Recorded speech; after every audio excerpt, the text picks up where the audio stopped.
names, monikers, labels. We all have them, but do you know what they mean or why they're so important to who you are? Let's take a deeper look into names and how impactful they are with a little help from one of my favorite anime, Bleach. So your name represents identity, culture, your history, and when it comes to figuring out your path in life, knowing your identity is vital. It's honestly one of the first things. And it can all start by knowing the meaning of your very own name. So for instance, my name, Nathaniel, means gift of God or God has given, with the root Natan, meaning to give, and El refers to God himself. Now, I'm not saying that I'm God's gift to the earth, but I do know there's no accident that I was born here in this time or that my parents named me Nathaniel. I honestly have a firm belief that I'm here for some purpose, and the same can be said for you. Now, in the anime Bleach, the names of things hold high importance, the most notable of which are the swords that the Shinigami use, which are called the Zanpakuto, and each Zanpakuto has its own unique name that its wielder must discover.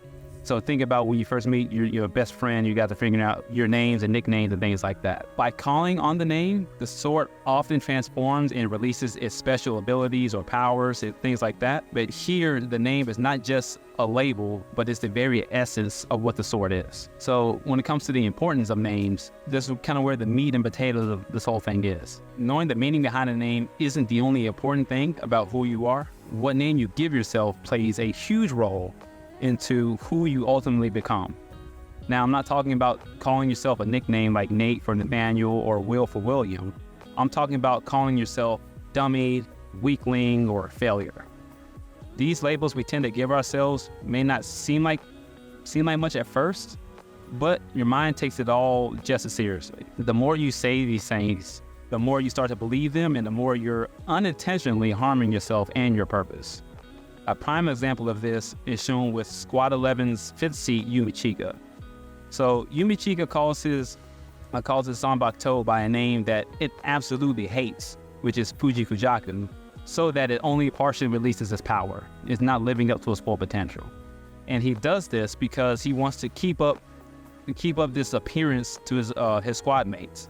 He believes that his squad mates will hate him if they find out that he has a Zanpakuto that isn't only for melee. It's not a melee only Zanpakuto. And this is a dangerous mindset to have because you're essentially purposely limiting yourself because you want someone else's approval.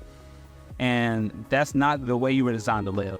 Now, yes, we are tribalistic in nature and we want to fit in, but not at the cost of giving up who you truly are. Even though Yumichika calls his Zanpakuto by name and hates, when he calls the sword by its true name, which is Ruriurukujaku, its full power is showcased.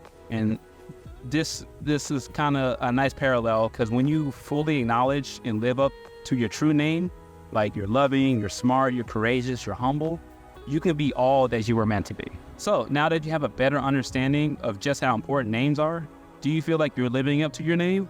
Or are you still living under the false names that you've given yourself? Let me know in the comments below, and don't forget to like and subscribe and share this video with those who you think will get some value out of it. And I'll catch you guys on the next one.